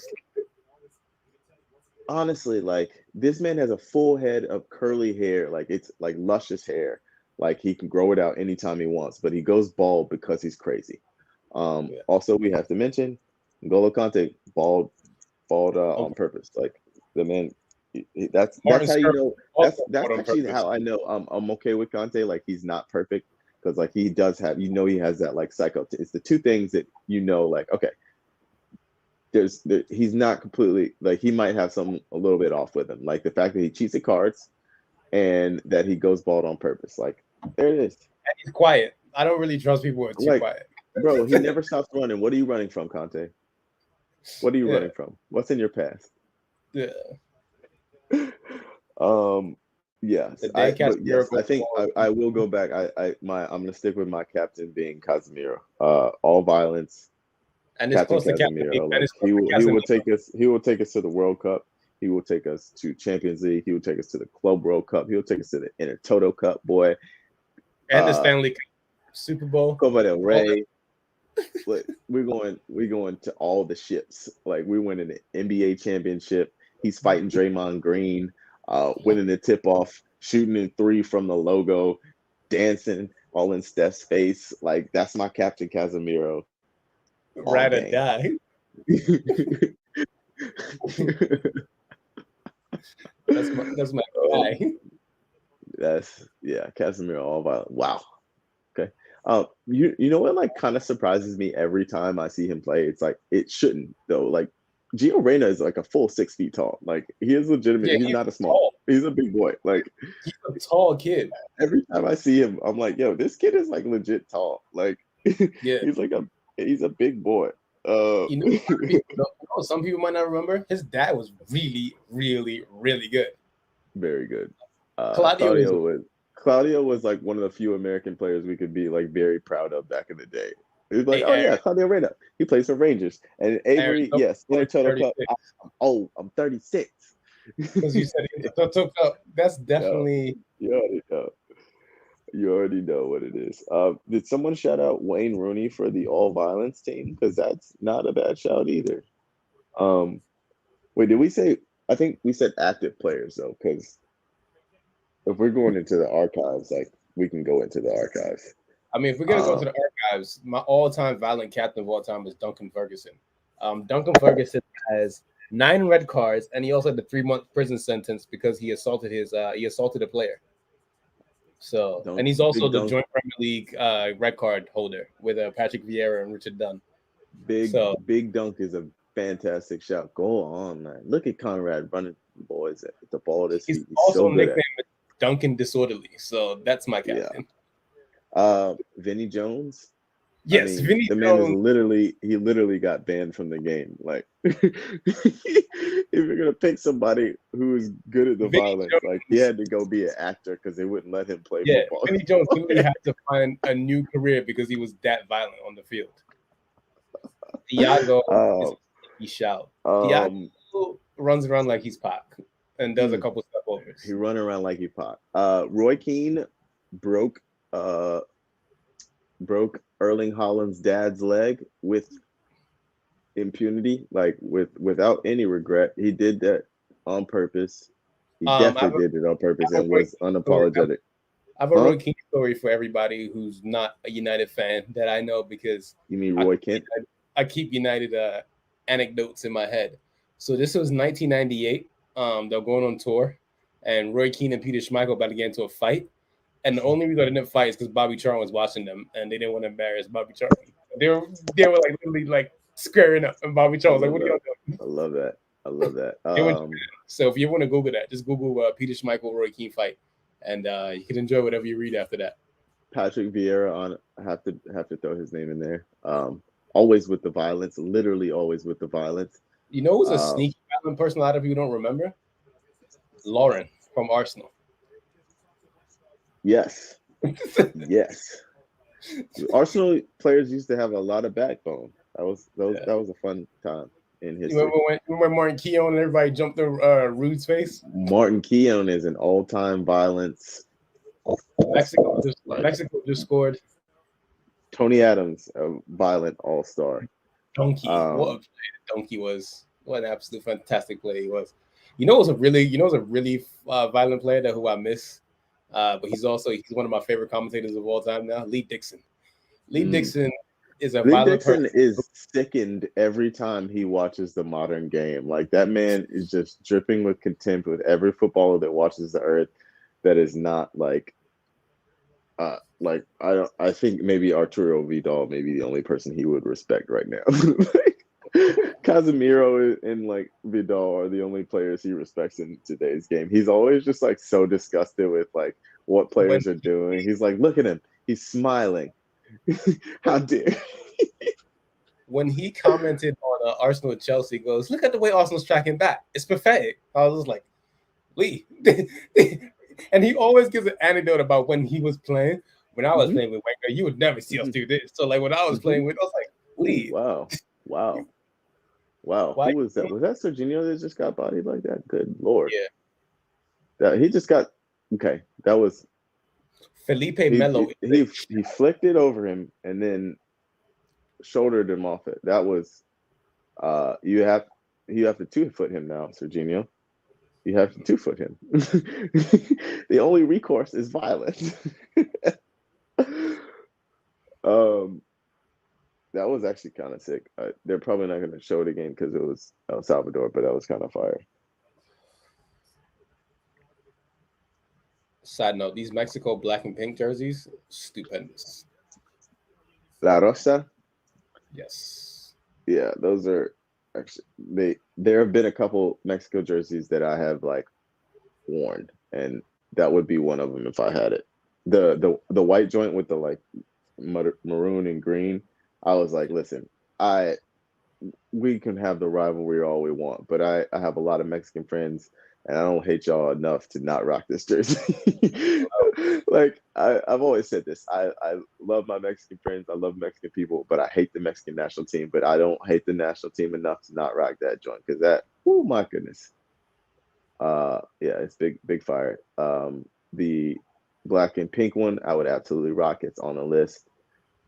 Sometimes the drip is just too much. It transcends rivalries. There are a couple jerseys I will never ever wear. You'll never catch me rocking an Inter Milan shirt. Literally never. You never would catch me watching a United shirt. You'll never catch me wearing a Chelsea shirt. Nope. But that Mexico shirt, my goodness, like it was just calling to me. And they sent it to me. What am I gonna do? Put my feet on this couch? I'm gonna sit to that.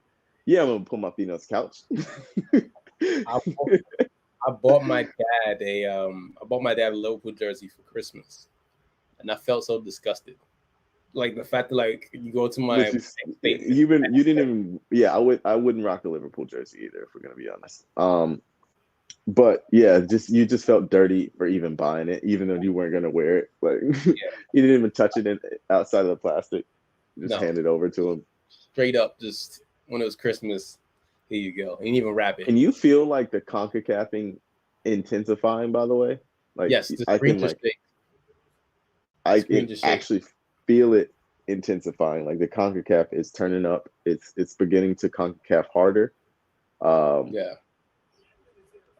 Niger Boy asked his thoughts on UK missing UK-based players missing qualifiers due to COVID-19 restrictions. I mean, this is the new world that we live in. I mean, I don't know if you noticed, but we are in the middle of a panini. We are right in the middle of a panino. We're in the Panasonic is not over. It's like Aaron, hold on, I got one for you. We're in the middle of a Paco Rabanne. People keep running around like they're pot. People keep this Delta variant is out and it's real. I don't know if people know, like I'm not gonna go on a rant, but I don't know if people know how viruses work. It's like if you keep letting them run around, they get stronger, they change, and then they get harder to stop. So that's kind of what's happening. So we'll stop. We'll keep it at that. Everyone take care of yourselves. Please get vaccinated. We're reaching the 60th minute. The boss says we're reaching the 60th minute, which is when the CONCACAF meter hits its maximum threshold. There is no maximum threshold for CONCACAF meter, number one. And there is so much more CONCACAFing that could happen. No one's gotten choked out yet. I haven't seen, I don't even know. How many cards do we have? We haven't reached the point where we haven't had a sitting off yet. Like, come on. Like, CONCACAFing has barely begun. The fact that not one person's gotten choked out yet, it means we're not even close to maximum threshold. The meter is it's like shaking. It's like If it's going this way, it's here and it's starting to shake, but meter has so much further to go. Oh, okay. He said, I meant the 60th minute is when the real CONCACAFing starts. Okay. That I'll allow. That I will allow. I'm gonna keep saying this, but Conrad De La Fuente is very shifty and very good on the ball, and seems like he would not be fun to mark. Yeah, I don't know where Conrad came from, but I'm glad he exists.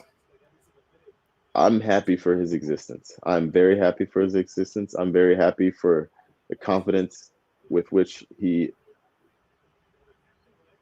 plays, and I'm happy that he plays for our national team. Hold on. Conrad De La Fuente, on his Wikipedia's page, he was born in Miami, Florida, to Haitian parents of Dominican descent. And he moved to Spain at the age of 10 when his That's father. America, baby. His father. That's America, baby. He moved to Spain at the age born of 10. in Miami, the Dominican and Haitian parents. I love America. Hold on 1 second. He moved to Spain at the age of 10 when his father took a job at the Haitian consulate in Barcelona. And he's been so he holds a Spanish passport. So he's been at Barcelona his whole career. Then he joined Marseille. So that's why he's so shifty. He grew up in La Masia. That makes sense. That makes perfect sense. One of us. I was wondering where that De La Fuente came from, because I was just like, I ain't never seen no man with 4C that looked like a De La Fuente in my life. I'll tell you that much. I ain't never seen no De La Fuente with 4C in my life. I'll tell you that much. For free. I was like, where did this man come from? Whose man's is this? He said, I'll tell you that much for free. I ain't never seen a man with a De La Fuente with hair like mine. Oh man, that's hilarious. Wait, I am so out of it. Is Marseille in Champions League this year? Do not think so. Are they in Europa League? I don't know, but we have that on our air too. I just need them to be in Europe so I can finagle this interview. They're in Europa. Yeah, that'll do. Yeah, that'll do. That's all I need. I gotta tell you this much, right? Y'all gonna see so many goals from that account because we got Champions League, Europa, and Conference League. Y'all gotta pray for me, my boy. Got to see it through, my boy. You gotta pray for me, man. Yeah, got to see it through, my boy. They're the same group as Lazio. That back pass was kind of rude. I'm not gonna lie. Well done, Matt Turner, for taking that sting out of that one. How far do Atletico Madrid have to make for us to get what we're all waiting for? What do you mean? I don't understand what you mean by that question. What do you mean by that? Yeah, pull out the Drewski meme. Have to make it for us to get what do you mean by that? Oh, you mean Griezmann or something? Look, man, I retired after my one Griezmann joke, bro. Like, I can't be making those jokes no more. I'm a professional now. I can't be doing those things anymore, man. Y'all gotta like find like a Substack or something for me to like make those jokes.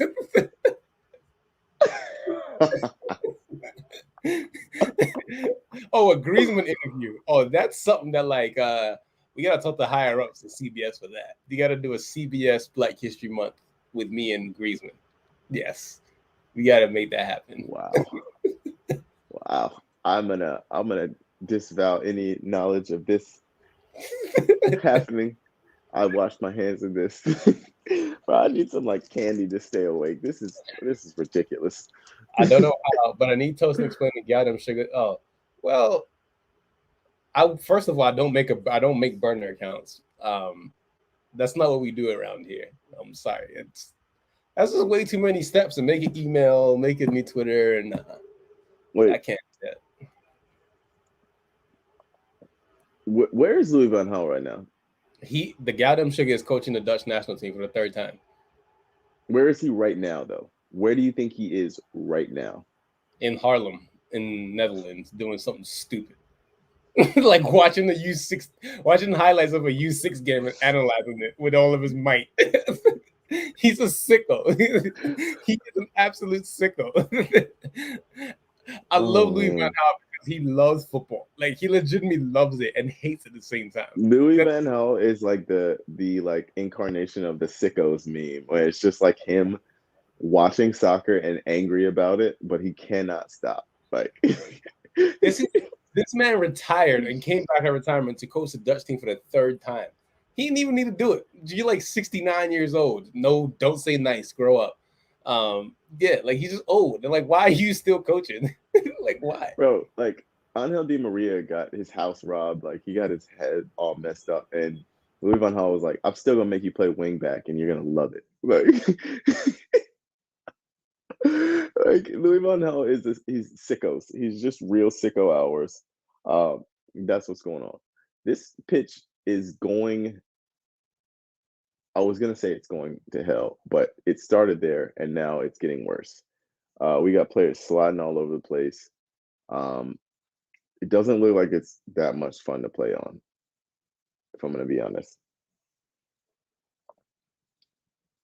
Like I'm looking at this big old divot that DeAndre Yedlin just slid in, and it kind of this is an old reference. It like felt like the Mighty Ducks where Carlos just couldn't stop. Like I got no brakes.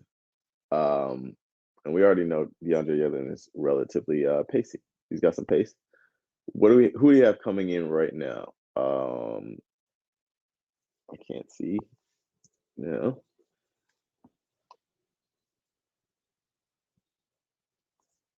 Help me, guys. Help me. I need to look at my phone. Pesok. I'm not gonna lie. I don't know who that player is. Who is that? Sorry about Tell that, us guys. who is number 19? Who is it, and how do you pronounce his last name? Peacock? Oh, Jordan Pesok? Sabatu. Jordan Sabatu. Wait. Uh, What is the guy on his young boy. what is on his shirt? Yeah, Like that's the last time he uses for his mom. He's real close to his mom. okay, I was about to say like why does he look so familiar, but I don't Yeah. know his name. Like Yeah. okay. I was so confused. I was literally like scrambling. I was like, did we just like it was like I was going to say it was like a football manager when you get like you play for way too long and they just start introducing new players like Nah. regions. I was like, who is this man? Okay, seriously. I was like, what is going on right bro? I was like, it's 11:30. It's My boy 11:30. Kellen's in the game. And apparently at 11:30 is when I just start tripping. Yeah. Okay. Kellen's in the game. Yes, Kellen, Anthony Robinson, and Jordan. I gotta tell you, man. I'm calling him Jordan too. Yeah, somebody said his name is Jordan now. I'm calling that man Jordan. I was talking to Bruce. This is like after we got done my shooting. God, the Mexico Jamaica game. I just went full CONCACAF. So they passed the ball into the box, and the guys 1-on-1. And instead of him putting the ball into the net, he passes the ball off the post. Just Love that. Love that. Bro, you had me looking at the screen like I was about to miss a goal. But speaking of Kellen Acosta, who just came on the pitch, I was talking to Bucio like after we got done shooting, and like we're not like wearing mics, so we can just talk like normal people. And I was just like asking about players on the national team, and just like I was like, yeah, so who do you think is like very underrated and like is the next to blow? And he was like Kellen. Like he was like people don't realize like how technical Kellen is. Like Kellen will kick the hell out of you. Like Kellen reads the game well. Like I was like, see, this is how I know you know the game. See, this is why you're my boy. This is how I know you know. But I'm a big Kellen Acosta fan. I'm a big Kellen fan, and I'm gonna say this: out of Men's all the wear soccer hours. players, Men's wear hours. We talking men's wear hours. Men's wear yes. hours. Top Men's wear hours. Men's wear hours. Yes. And he's not. And he's not. Kellen might be the best dressed soccer player in the world. I asked you about it, like him to rate the drip, and he was like, "Listen, man, I don't know how many are matching up." And Bucio's in good hands as well. I mean, he showed up with the Balenci shirt, the Fragment sock eyes, and he's a man that also wears his sneakers. First of all, Cal Schmid, no one's disrespecting Kareem Benzema. No, relax. Still the I think unmatched drip god. I don't know who's like. No one's coming for Benz's spot right now, but Kellen Acosta if we're talking about just purely best dressed men and footballers, he's Top one. top he's top five at least. And I don't think he's five. Yo, I don't think he's four. Jamaica just scored against Mexico. I might need to check this out. Yeah, I got the second screen on. Shout out Jamaica. Everybody thought I was crazy when I said Jamaica's going to show up in CONCACAF. So y'all don't listen. If there's one thing I know in this life, is football, man. And Jamaica. Y'all better start listening to me. Y'all boys better start listening to me. Ooh, Yedlin got nutmegged and he didn't like it. I understand, DeAndre. It's not nice to be nutmegged. No one enjoys that. It's not fun. No one enjoys it. I just tuned in too late to see the replay. I'll find it. Yeah, Mark. Right. Some of the Jamaican players didn't get called up because of the England thing. Like they're missing Mickey Antonio, Ravel Morrison. I saw that. They can still call up Ivan Toney. Like some of the players Jamaica can call up is nasty. Like some of the list of like let me look up some players who can play for Jamaica because their like list of potential call-ups is actually pretty fire. Also, the CONCACAFing has well and truly begun. I don't know if y'all have noticed, like the yellow cards are starting to fly. The megs are starting to get more prevalent, and the retaliation from megs is starting to get more prevalent, which means that the chaos meter is turning up, which means that we are approaching. We're not close to full CONCACAF, but we are like CONCACAF levels are steadily rising. I'm gonna give you a Jamaica 11 that you guys are probably gonna look at me and be like, oh my god. So right back, Max Aarons, Michael Hector, center back, Mason Holgate, center back, Kamar Lawrence, left back, Ravel Morrison, Isaac Hayden, Nathan Redmond, Leon Bailey, Michael Antonio, Bobby DeCova Reed. That's a Jamaica like 11. Possibly they could do that. That's not bad at all. They also can get Andre Graves called up. Liam Moore's there. Kamar Roof, Ivan Toney. I mean, it's sick. Like I'm a big fan of the diaspora kids coming home and playing. I love it. Damari Gray can still play for them. I love it. I generally like seeing these kids. Like for example, I'm a huge fan of Noni Madikwe. I think Noni is a super talented kid that came from PSV, but I don't think Noni can play for England. I look at this England national team, I'm just like, where is he going to fit in the right and the left hand side of England? Like I don't see it for him. And same thing with Eze. I don't see it for Eze. And those guys can easily start for Nigeria right now, like easily. But it's all down to them. Like Tammy Abraham could have been at a World Cup already, but now is what it is. So it's that's like the national team thing, especially for players who were born in like specifically like England, and like countries like Netherlands and Germany. It's so interesting because like number one, we're dealing with footballers, right? Like we're dealing with pros who have the belief that they can do just about anything. Like no footballer is like, oh, I'm not good enough to play for the national team. Like, because you don't really become a pro if you feel that way. Like all these guys think that they are great, that they will be great. So, and then you add to like the complicated dynamic where like a lot of these guys like grew up in England or like a Germany or wherever, but their parents and their family is from another country. Like, so everything comes into it where it's like, where do they fit in? Like, it feels like it doesn't make sense if they choose this national team or they choose that, or they're like chasing the dream to like play for this national team. It's like, maybe they're not chasing the dream. They want to play with the dudes that they grew up with every day. And they like think they might have a shot. And like for them, getting 5 caps for the English national team could be better than going to play for a national team or like a country that they don't feel necessarily as closely tied to. And everything comes into play. So it's like, it's such a complicated thing. It's always just really interesting to me I like to talk to dudes about like what goes into them choosing the national team that they play for. If they have like multiple national teams, really? it's a crazy thing. It's a crazy thing. It's also wild. Like it's funny. Like back in the day, some dudes like played for like 4 national teams. Like, I'm trying to like. There's a couple old Real Madrid players that played for like 3 or 4 national teams. Like, They're just like switching around, just bouncing around. Why not? We. Oh, who was that? Weston? Yeah, it was Weston. Was that who played that cross? Is that Gio Reyna? You think so? That Yeah, that was a little it was. nifty little cutback and then get the I'm not gonna lie, I like Gio Reyna a whole lot. I think he's a good soccer player. I think he's good at the football. I think he has it was Puskás, yes, thank Mark C. Yeah. Puskás played for I think he played for Spain, I think he played for Hungary, he might have played for US national team.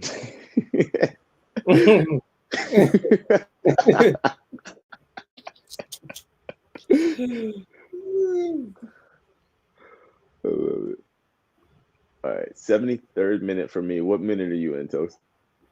I am in the 73rd, 20, 21, 22. So yeah. Aaron, if you want to see the Jamaica goal, it's tweeted from the Golasso account. I looked it up. It's a clean hit. Diego Costa did play for Brazil at a youth level. Yes. Didn't Jorginho as well? Jorginho, George never played for Brazil, but George is Brazilian. Did he? He didn't play for any youth teams.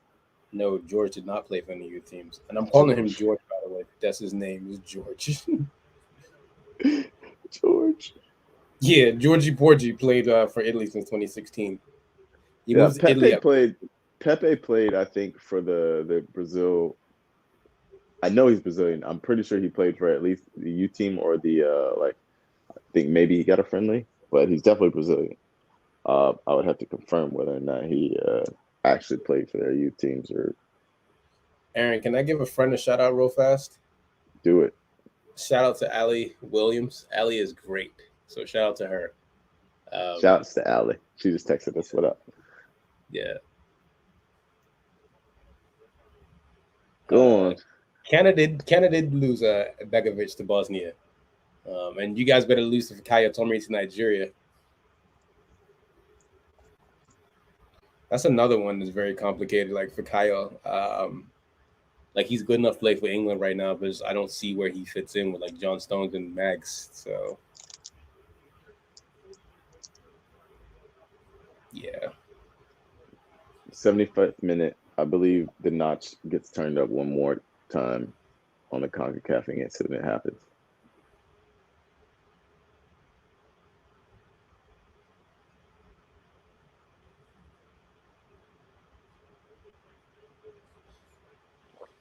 I'm eating giant Sour Patch Kids to try to stay awake. This is what I'm doing for y'all. Ooh, great save. My boy Kellen.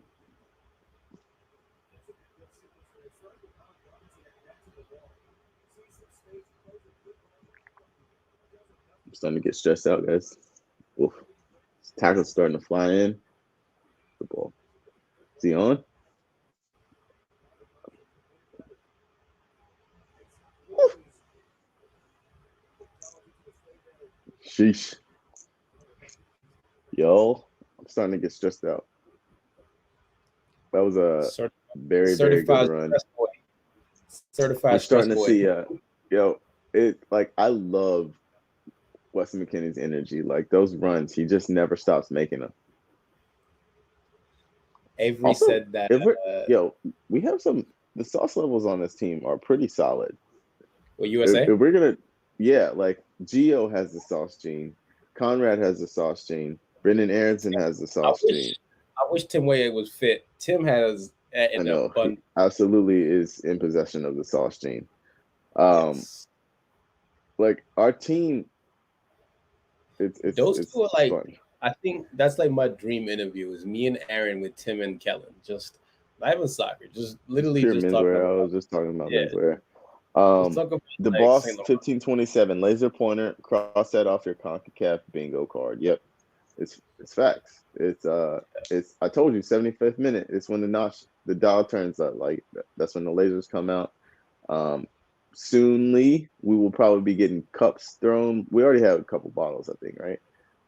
Yeah. They already got security guards in the corners just in case. Yeah, like it's what happens is like people have been drinking before the game, been drinking for a while. They start to alcohol sets in. It compounds a little bit.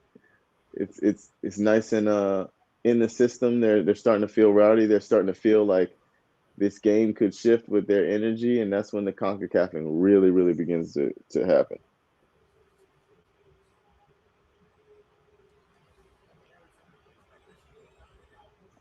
I don't have my TV turned up too high, so I can't really hear the noise, and that's the sacrifice I'm making for y'all. But I'm assuming. Oh, Brendan almost slipped. Got the Rodon brothers on. That's nice. That must be fire playing against your brother on opposite sides. Naj194 says they opened the stadium 9 hours before the game. You know they were pre-gaming. Yeah. I'm gonna go out on a limb and say that there was alcohol imbibed in the run up to this match. And this is a very, I think, purposeful move by Greg Berhalter to send on Christian Roldan. I think it's a very purposeful move that Roldan just came on. Like this is turning up. This is turning up. Oh, who's that? Anthony Robinson is a quick one.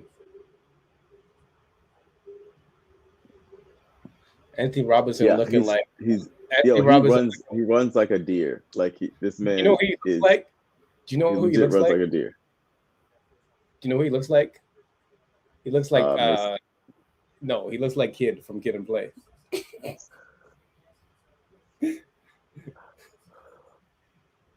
I mean, you're not wrong.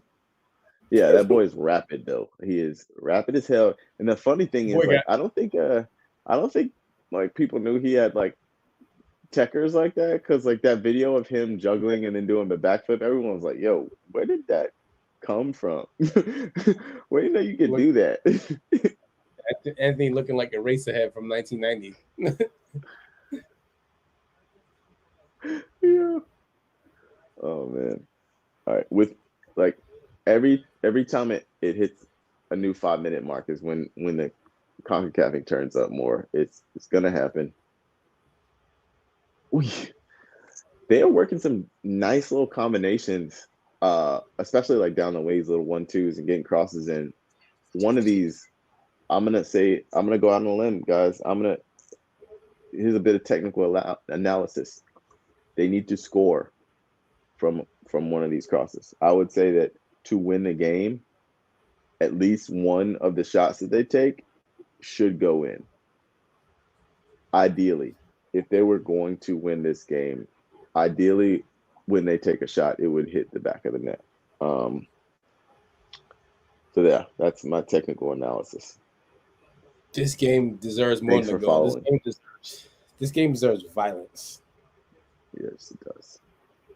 Oh, I have a Kellen Acosta story to tell you guys. So I had Kellen Acosta on my podcast, my first guest, and I asked Kellen, what is a common theory or a common thing that people think about soccer players is not true? And this man Kellen goes all the way off the left and says that most players get girls, and he's just like, they don't. I was like, Kellen, this is not what I was asking you. This is not that time. Like, you're like, bro, that was the answer after the podcast. Like, that was the answer after the podcast. I don't want and you were like, whoa, was that like a? And then that's the follow-up question is like, was that like a personal answer? Was that like your response, or is just like I did not have a follow-up? The rest of them boys. I don't have a follow-up. You talking about the rest of them boys? You talking about yourself? Wow. Okay. Extra CONCACAF. You saw that? He just tried to shoot from just inside like the circle. You saw that, right? Please tell me you saw that. That's CONCACAF, baby. That's what I'm talking about. The bad decisions are beginning. The chaos has already begun.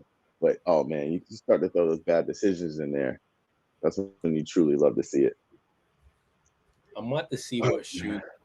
I'm gonna do a little quick search of Greg Berhalter's shoes because shoes. Yeah, this man has been wearing. I actually haven't even like looked at him. This man has been getting care packages from Portland. I got it. Wow, that was really well done to actually even somehow get a hold of that by Jordan. I His can name is tell you, Jordan. though, the best dress coach for me is Luis Enrique.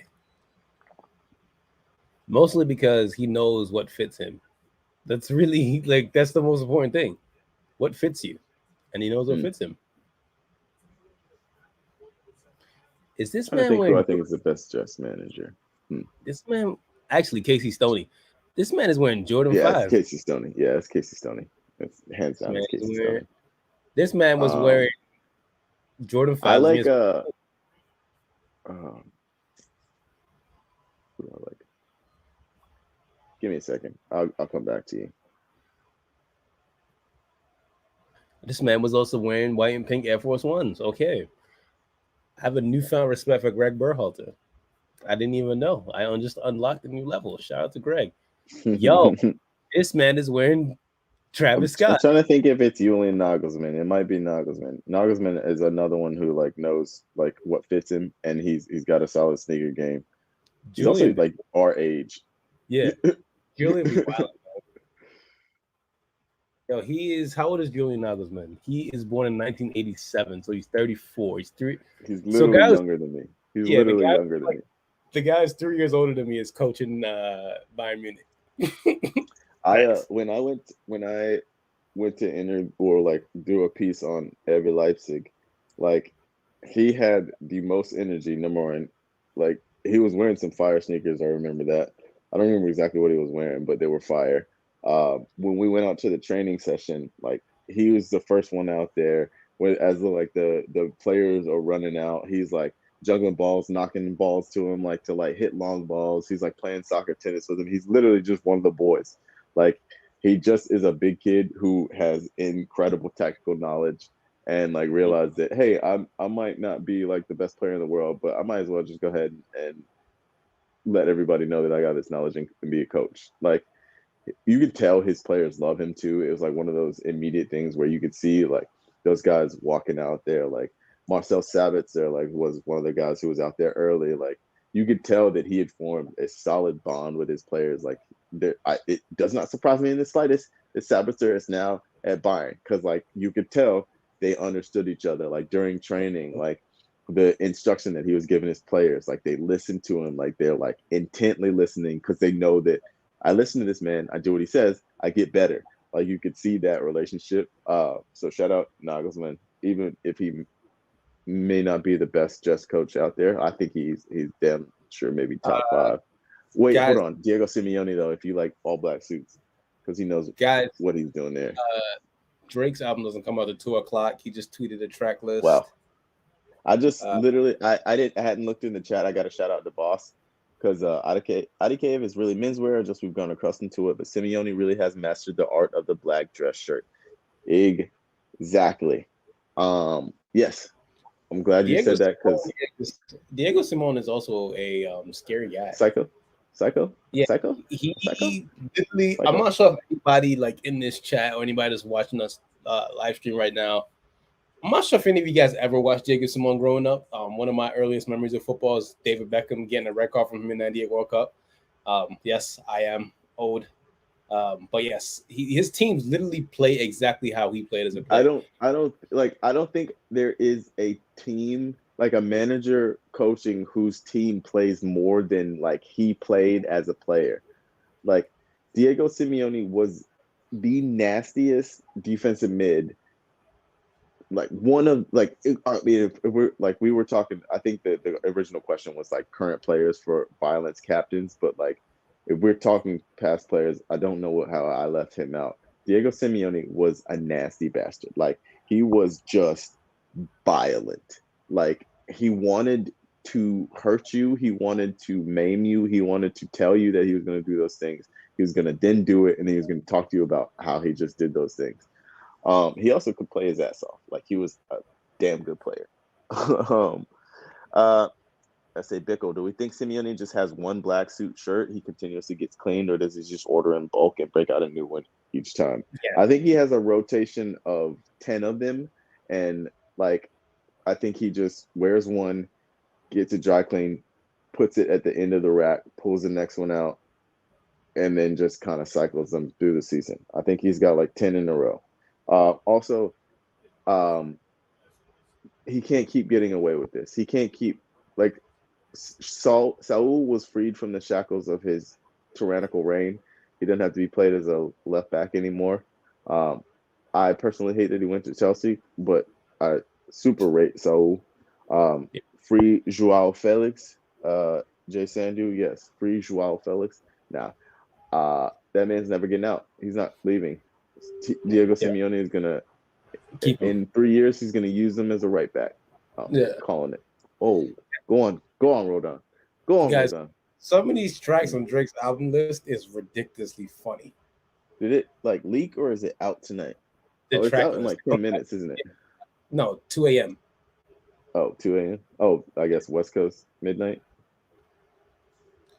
But he has a song there called Niger Boy. Love niggas. Saul niggas. Love him. Shout out to all my niggas and Saul. Called his daughter Africa. Unbelievable. Did he really? His daughter's name is Africa. Wait, Saul. Yes. That's not a joke. I'm not playing. His daughter's name is Africa. You can Google it. Nope. Niger is 2 a.m. East Coast. I feel like someone just hit reset on me as a person. I need to hold on a second. Yeah, Saul Niguez's daughter is called Africa, if you guys don't know. So if you don't believe me, hit Google. I don't lie about these things. Aaron's reaction is killing me.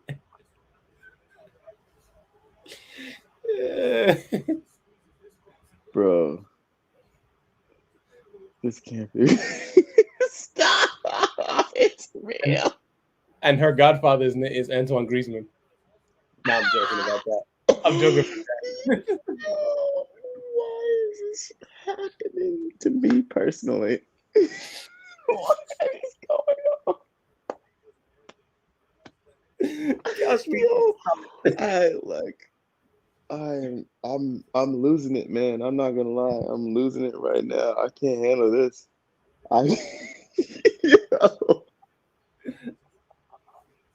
Like I dropped like massive news on you. Why did I just now find this out? Why is this happening? I legitimately thought I was going to I legitimately thought I was gonna like look that up and be like, oh, funny joke. That's great. That was good. I thought it was gonna be like a longer running Griezmann joke. I was like, this is a great setup. Honestly, this is fantastic. But this is a real thing. His daughter's name is. It's not even just Africa. It's Africa with the accent on it. Like, I don't know where we go from here. I honestly don't know where we go from here. I am going to just pass on the message from our producer that just right after the final whistle, we're gonna probably head out relatively quickly because we got lives and we love y'all, but we don't want to be on stream all night. I can't handle what just occurred in this moment. Mexico just scored. I can't believe that just happened to me. Yeah. That's what friends are for, Aaron. That's what friends are for, man. That is insane. Anyway, I will pass on the information that Toast and I will return for the Canada match. Tell your friends, tell your family. Please stay safe out there. Please stay safe at home. Please kiss a loved one and please pay it forward. I'm not leaving yet, but those are my goodbyes. I still can't believe that man named his child that.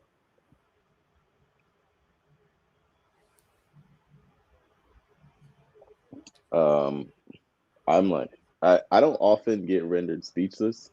That's not a thing that really happens to me that often, too many times ever. But I don't really know where you go in a conversation after you get that sort of that sort of bombshell dropped on you. Man, Please don't name your daughter African. Don't do blackface.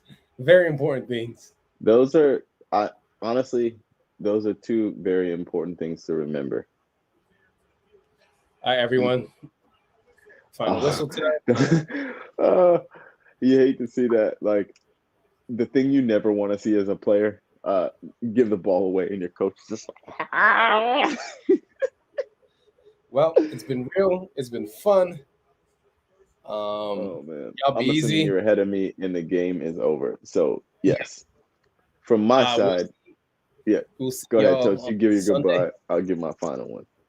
Yeah, we see y'all for the Canada USA game. So yeah, y'all be easy. Thank you so much for hanging out with us. We'll be Always. back with more nuggets for you guys, like Africa. We always appreciate y'all for rocking with us. Y'all are the best. You're the reason we do this. Stay safe. We'll catch y'all next time.